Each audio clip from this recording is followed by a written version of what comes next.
show me the way.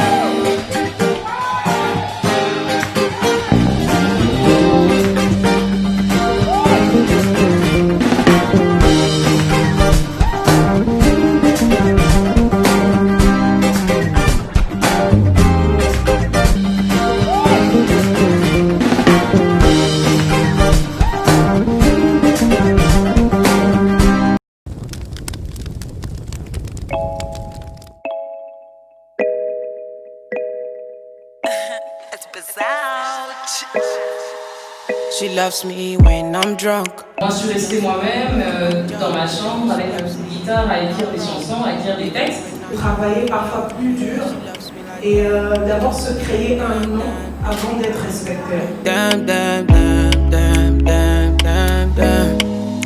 She loves me. Bonjour et bienvenue à la découverte du Grand Talent, une émission qui vous amène au cœur de l'actualité, de la culture et du sport. Découvrez les parcours fascinants, des rêves, des performances des artistes, des culturels qui font vibrer le monde. Restez connectés pour un moment de passion et d'inspiration uniquement à la découverte du Grand Talent. C'est Christian Kiakondo à la présentation. They're nothing like we, and baby, that's why I'm done with her flock. Bonjour, j'espère que vous allez bien. Je vais bien et pour vous, ça se voit déjà comme des noms des visages. Très bien, merci. Très bien. Voilà, j'attends directement avec les questions. En tant que femme productrice, quel regard portez-vous aujourd'hui sur la place des femmes dans l'industrie musicale congolaise et africaine? Bon, un regard assez important. Je trouve que les femmes ont leur place dans l'industrie musicale congolaise.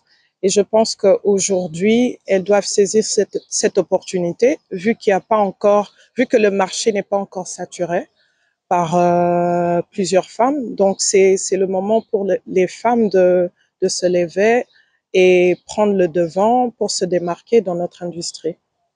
Parce qu'il y a en fait une forte demande pour une représentation féminine actuellement. Quel est, selon vous, le plus grand obstacle qui rencontrent les femmes artistes dans leur parcours professionnel? Déjà, le fait de ne pas être prise au sérieux. Donc, on doit fournir beaucoup d'efforts pour être écouté, pour être soutenu. Donc, aujourd'hui, je demanderais aux médias et aux hommes actifs dans l'industrie de vraiment soutenir les femmes et de ne pas étouffer leurs rêves ou leurs visions. Quel levier faut-il activer pour que les femmes soient visibles et valorisées dans ce secteur musical? Déjà, on doit donner une voix aux femmes, les permettre de s'exprimer, respecter leurs talents, ne pas étouffer leurs talents. Elles ont besoin de plus de lumière et pour plus de lumière, il faut qu'on parle de ce que les femmes sont en train d'accomplir aujourd'hui. Donc, il faut que les médias s'engagent à parler de ce que les femmes dans l'industrie sont en train de réaliser. Parce que si on ne parle pas de nous, les gens, ça va pas permettre aux gens de connaître notre travail et aussi ça va pas motiver la jeune fille qui demain peut être manager ou productrice. Voilà, quels critères principaux guident votre choix lorsqu'il s'agit de produire un ou une artiste? Un artiste, à part le talent, évidemment, il faut la discipline, le courage, le travail. Il faut vraiment la discipline, le courage et le travail et aussi avoir une vision. Parce que moi, personnellement, j'accompagne que les artistes qui ont une vision sûre, les artistes qui savent où ils vont. Moi, je n'impose pas une vision à l'artiste, j'accompagne la vision de l'artiste. Donc, lorsque tu as un artiste sans vision, ça vaut pas la peine. Ça vaut pas la peine. Un mot pour la découverte de Grand Talent qui est ce magazine. Oui, merci. Merci pour cette opportunité. Merci, je vous remercie d'avoir pris ce temps d'échanger avec moi et bonne continuation. Bon, moi, je suis Passion Sissa, comme vous l'avez dit. Je suis opératrice culturelle. J'étais formée à l'INA en administration et gestion d'entreprises culturelles, sportives et de loisirs.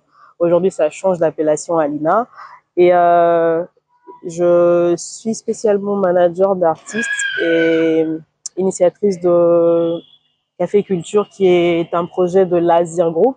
L'Azir Group, c'est une entreprise de gestion de carrière et des projets culturels. Donc, Café Culture, c'est justement le tout premier projet que nous avons mis en place pour pouvoir discuter entre professionnels sur les différentes questions inhérentes au secteur culturel. Et l'ambition, c'est de proposer des solutions qui aident à faire avancer notre univers. En quoi consiste votre rôle au sein de Café Culture? Comme je l'ai dit, en tant que présidente de l'Azir Group, j'ai eu l'initiative de Café Culture, donc je suis l'initiatrice, mais jusque-là coordonnatrice aussi, puisque nous en sommes encore à la première édition. La deuxième aura lieu l'année prochaine, donc je serai encore coordonnatrice. Donc je suis à fond dans tout ce qui est organisation pédagogique, logistique, et voilà. Selon vous, quelles sont les principales missions qui défend votre structure aujourd'hui? La mission de l'Azir, ouais, justement, nous sommes une entreprise de gestion et de gestion de carrière et des projets culturels. Donc, nous sommes essentiellement dans le management artistique, mais aussi le management des projets. Et quelle est votre vision à long terme pour Café Culture? Café Culture va se lancer dans les formations parce que nous avons constaté que, comme je venais de le dire d'ailleurs dans l'autre interview, que la formation est en quelque sorte la base au fait pour que l'opérateur culturel puisse se positionner. Déjà, quand on parle, tout à l'heure on a parlé de la femme dans l'industrie, lorsque nous arrivons à évoquer des chiffres comme le manque ou encore l'absence des femmes dans certains rôles ou certains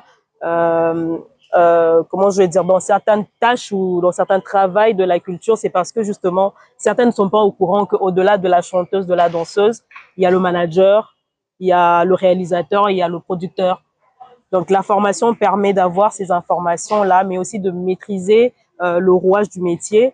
Et c'est la raison pour laquelle nous disons que le panoplie de talents que nous avons dans notre pays ne peut éclore et donner des fruits que lorsque ces jeunes talents sont réellement formés.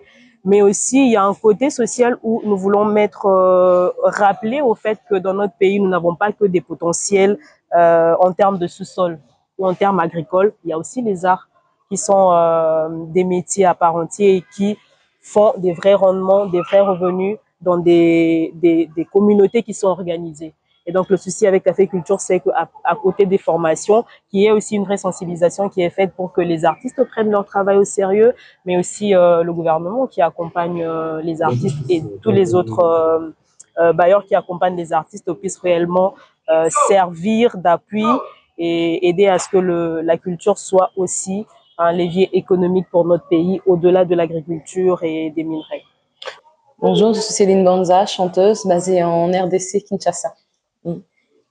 Voilà, merci. En tant qu'artiste, à quel moment avez-vous senti les besoins de mettre votre art au service d'une cause? Naturellement. Je n'ai pas choisi le moment. Je pense que j'ai juste raconté mon histoire et l'histoire des personnes qui m'entouraient. Et puis voilà. Et pensez-vous que l'engagement peut limiter la liberté créative ou la renforcer? La renforcer, oui. La renforcer, jamais la limiter, non, non, non. La renforcer. Oui. Et quel message aimeriez-vous transmettre aux jeunes artistes qui veulent vous emboîter les pas? De croire en eux, de toujours croire en eux et de faire avec leur cœur, d'être vrai et de faire avec leur cœur, de s'écouter. Je suis Aurélie Bazaraki-Bangoula, la correspondante de France 24 à Kinshasa. Ok, enchantée. En tant qu'animatrice, quels ont été pour vous les moments clés ou les interventions les plus marquantes de cette conférence? Il n'y a pas de moment clé pendant cette conférence parce que les 3 personnes sont des artistes exceptionnels qui ont accepté et qui ont partagé avec bonheur leur expérience et leur engagement. Donc, toute la conférence était un moment clé, surtout sur ces questions-là. Et quel impact espérez-vous que cette discussion aura sur les artistes présents et le public congolais en général? Et comme l'a dit les panélistes, faire parler des causes, parce que je pense que ceux qui ont accepté de témoigner, Céline et Rose sur la question des conflits et Vincent sur la question de l'environnement. Je pense qu'ils ont, je veux pas parler à leur place, mais je pense qu'ils ont accepté de témoigner pour faire parler de ça.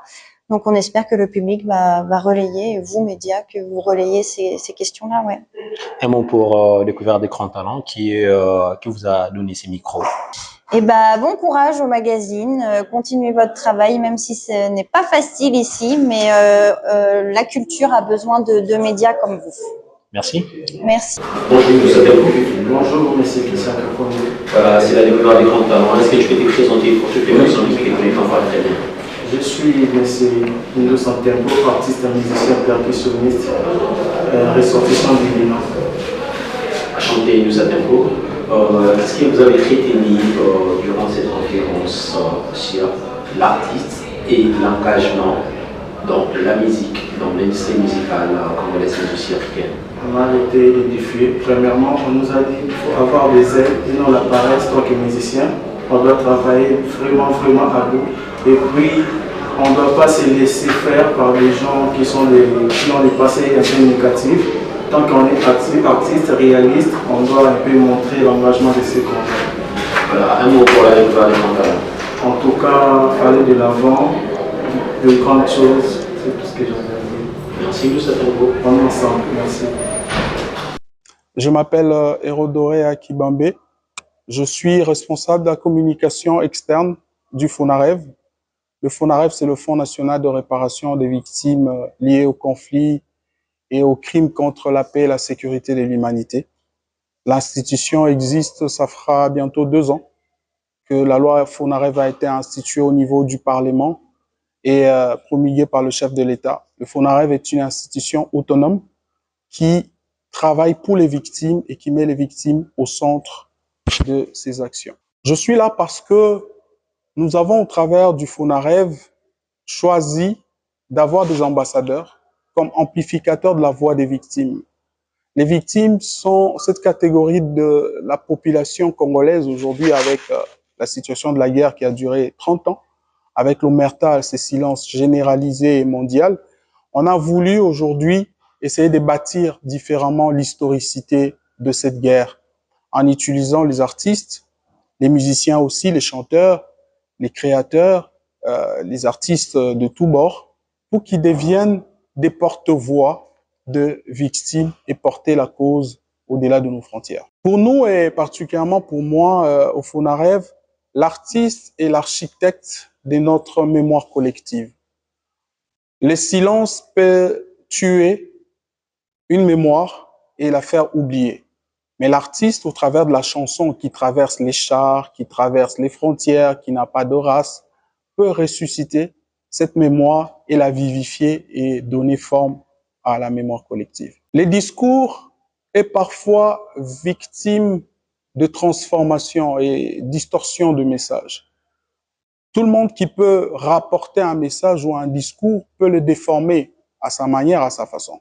Et dans notre culture locale, il y a l'appartenance ethnique, religieuse et tribale qui peut jouer sur un discours. Mais la musique reste impersonnelle, la musique reste sans race et la musique n'a pas d'identité. La musique reste intemporelle aussi. Voilà pourquoi nous avons choisi la musique.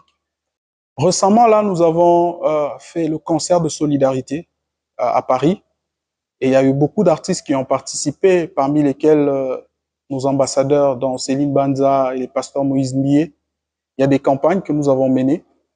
On a mené une campagne Nos Voix pour Elle, qui avait connu aussi la participation de Céline Banza, qui était comme le cœur et le tremplin de cette campagne. Et nous avons des chansons qui ont été lancées pour la cause. Je pense que là, récemment, on a lancé Survivant avec le pasteur Moïse Mbié. Et bientôt, là, nous allons lancer Nous Vivrons avec Céline Banza, qui a fait un spectacle exceptionnel, émouvant, rempli de beaucoup d'émotions à Paris pendant le concert de solidarité. I know my shot. I know my shot. I know I'm a bad boy. I know get walk. I dey smoke cigar. I dey blow skunk and I know I get. Découverte de grands talents, votre nouvelle émission, une émission socio-culturelle. Votre vision, votre réalisation, votre parcours et vos objectifs seront au cœur de notre entretien. Participez à cette nouvelle saison en réservant votre participation dès maintenant au plus 243 82 0 388 997. Je suis Christian Kiakondo.